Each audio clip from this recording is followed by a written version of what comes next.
The live TV, सच सबसे आगे।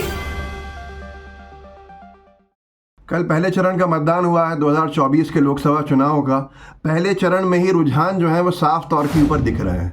ऐसा मैं इसलिए कह रहा हूँ कि जगह जगह पे जो बीजेपी की हालत दिखी है पहले मतदान में, उससे साफ तौर के ऊपर स्पष्ट लग रहा है कि बीजेपी की हालत बहुत अच्छी नहीं है। और गोदी मीडिया ने बड़ी हाइप क्रिएट करके रखी थी और बार बार 400 पार के नारे की असलियत यही है कि भारतीय जनता पार्टी कहीं ना कहीं बहुत पिछड़ी हुई है। पहले चरण के मतदान जब चल रहे थे तो बीजेपी के कैबिनेट मंत्री सुनील शर्मा जी, केंद्रीय मंत्री, वो भारतीय जनता पार्टी के लिए वोट मांगने गए थे। और वो वोट मांगने जब गए तो वहाँ पर महंगाई बेरोज़गारी से त्रस्त लोगों ने उनको क्या खरी खरी सुनाई है और उल्टे पैर उनको लौटा दिया। ऐसा विरोध, ऐसा बहिष्कार क्या आप कल्पना कर सकते हैं? आप वीडियो देखिए, आपको समझ में आएगा। ठीक है बहन जी, ठीक है। अरे बहन जी वही आना ना कार्यालय में, यहाँ क्या होना चाहिए, वहीं पहुँचो कार्यालय में। यहाँ बहन जी कार्यालय में आना, वहीं कार्यालय में आना,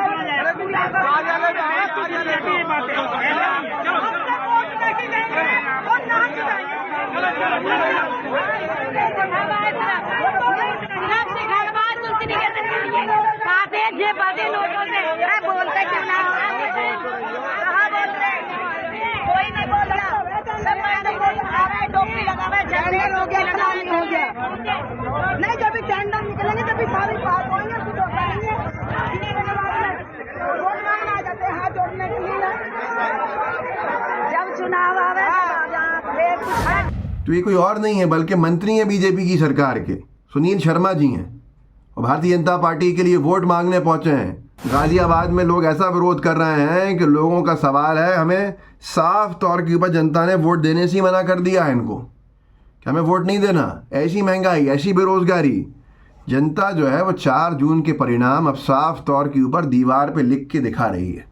जनता का विरोध 7वें आसमान पे है और किसी सरकार के खिलाफ, किसी पार्टी के खिलाफ अगर जनता जनार्दन ही आ जाए, जनता का विरोध ही आ जाए, तो आप कल्पना कीजिए कि क्या हश्र होने वाला है, क्या हाल होने वाला है। पहली बार देखा जा रहा है किसी राजनीतिक दल के नेताओं को नहीं, नेता जो सांसद बन चुके, जो मंत्री हैं, उनको उल्टे पैर भगाया जा रहा है, उनको उल्टे पैर वापस लौटाया जा रहा है। जनता खरी खरी सुना रही है। कहीं जनता कहती है 5 साल में अब याद आ गई है, कहीं जनता कह रही है हिसाब दो, क्यों नहीं किया हमारा काम, हमारी बात तो सुनते नहीं हो। 5 साल तक कोई काम नहीं किया है, रोजगार नहीं है, व्यापार नहीं है, सुरक्षा नहीं है, विकास नहीं है। जनता साफ तौर के और भ्रष्टाचार के ऊपर सवाल पूछ रही है और बीजेपी के नेताओं के हाथ पैर फूल रहे हैं, भगा दिए जा रहे हैं, निकाले जा रहे हैं अपने क्षेत्र से। पहली बार गांव के बाहर होर्डिंग पोस्टर्स लगे हुए हैं, कई गांव ऐसे हैं, दिखा हुआ है यहाँ बीजेपी के नेताओं का आना वर्जित है। कांग्रेस के तो ऐसे पोस्टर नहीं देखे, समाजवादी पार्टी के तो ऐसे पोस्टर्स नहीं देखे, इंडिया अलायंस से किसी भी राजनीतिक दल के ऐसे पोस्टर्स नहीं देखे गए। सिर्फ ये बीजेपी के ही क्यों, जैसे सिर्फ बीजेपी का ही गलत बटन दबता, गलत वोट डलता है, बीजेपी को ही जाता है ईवीएम में जब भी चेकिंग होती है, और किसी और अभी तक पार्टी का ऐसा कुछ नहीं आया है।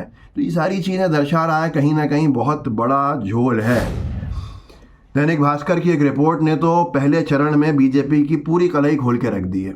ऐसा मैं इसलिए कह रहा हूँ कि दैनिक भास्कर ने ये लिखा है कि हवा का रुख, शब्दों पर गौर करिएगा, ध्यान दीजिएगा अल्फाजों पे, कि हवा का रुख, पहले फेज़ में एनडीए यानी बीजेपी का जो अलायंस है, एनडीए जीत सकता है 40 से 45 सीटें।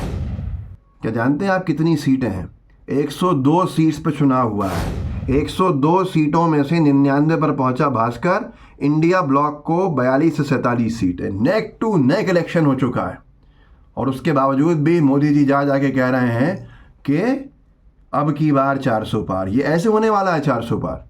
और आज तो हद ये हो गई कि मतदान चल रहा था और हर टीवी चैनल मोदी जी के भाषण को टेलीकास्ट कर रहा था उन लोकसभा क्षेत्रों से जहां पर आचार संहिता में अभी प्रचार प्रसार पर रोक नहीं लगी, लेकिन उन जगहों पे दिखाया जा रहा था जहां मतदान चल रहा था, जहां वो कांग्रेस को बुरा भला कह रहे थे, अंसारी परिवार का जिक्र कर रहे थे, जो अयोध्या में पिटिशनर थे राम मंदिर और बाबरी मस्जिद के केस में, और मोदी जी कह रहे थे कांग्रेस की तरह उन्होंने ठुकराया नहीं राम मंदिर का न्योता। आप सोचिए, ये आचार संहिता का उल्लंघन नहीं है तो क्या है?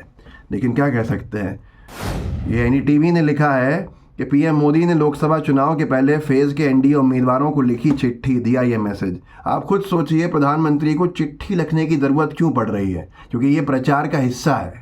मालूम है कि सबसे ख़राब प्रदर्शन होने वाला है, जो चिट्ठी लिखनी पड़ रही है। तो ये सारी चीज़ें हैं जो साफ तौर के ऊपर दर्शा रहा है कि भारतीय जनता पार्टी की हालत बहुत ही खस्ता है। ये एक ने वीडियो डाला है कि बिहार एनडीए सरकार ने मंत्री अशोक चौधरी जब भाजपा प्रत्याशी के लिए वोट मांगने गए तो उन्हें शेखपुरा में भारी विरोध का सामना करना पड़ा। बीजेपी का बिहार में बहुत बुरा हाल है। सबसे चौंकाने वाला रिजल्ट बिहार देगा इस बार। ये वीडियो में बहुत शोर है और एक दूसरे चैनल का कंटेंट है तो मैं नहीं डाल सकता हूँ, पर आप सोशल मीडिया पर जाके देख सकते हैं। दूसरा, अभी कुछ वक्त पहले की बात है, बलिया में बीजेपी प्रत्याशी का विरोध हुआ था। सिकंदरपुर गांव के लोगों ने मांगा 5 साल का हिसाब, भगा दिए गए। तो ये सारी चीज़ें हैं। अशोक तंवर का हरियाणा में किस तरह से विरोध हो रहा है वो भी सबके सामने है। कांग्रेस से आम आदमी पार्टी से भाजपा ही हुए अशोक तंवर, उनको टिकट नहीं मिल गया। न भाजपा के कार्यकर्ता साथ हैं और न भाजपा के साथ मतदाता है। यहाँ पे बड़ा बुरा हाल है। ऐसे ही एक ने लिखा है कि भाजपा सांसद प्रत्याशी भागीरथ चौधरी के फागी क्षेत्र में जनसंपर्क के दौरान उप मुख्यमंत्री प्रेमचंद बैरवा का विरोध हुआ। कार्यकर्ताओं ने भाजपा का नाश कर दिया कहते हुए विरोध प्रदर्शित किया। आप सोच लीजिए कि क्या हाल है और गोदी मीडिया क्या बताना चाहता है, क्या दिखाना चाहता है। हकीकत यह है कि बीजेपी की एनडीए की हालत इतनी बुरी है कि अगर गोदी मीडिया का समर्थन हटा लिया जाए इनसे तो इनकी पोल खुल जाएगी और साफ तौर के ऊपर ये पूरी तरह से बेनकाब हो जाएंगे। लेकिन सबसे बड़ा घटक दल बीजेपी के साथ अगर एनडीए में कोई है तो वो गोदी मीडिया है कि गोदी मीडिया की माला गोदी मीडिया जपती रहती है। Modi Modi Modi, BJP BJP BJP, Congress खराब, ये सब चीज़ें, इंडिया अलायंस को इंडी बोलना, ये सारी चीज़ें अब बता रहे हैं कि कहीं ना कहीं बहुत खस्ता हालत है। इतना विरोध प्रत्याशियों का और उसके बाद 400 पार का दावा और गोदी मीडिया का उसे साक्षात बनाने की कोशिश करने में कैसे लाइव दिखा के आचार संहिता का उल्लंघन करके साकार करने के प्रयास किए जा रहे हैं। वीडियो को आगे बढ़ाइएगा और बताइएगा कि ऐसे होगा 400 पार या बेड़ा पार लगने के बजाय 200 पार पे ही अटक जाएंगे। ये बड़ा सवाल है। इस वीडियो को आगे बढ़ाइएगा, व्हाट्सएप ग्रुप संगम में ज़रूर शेयर कीजिएगा आपके। जय हिंद, जय भारत। द लाइव टीवी, सच सबसे आगे।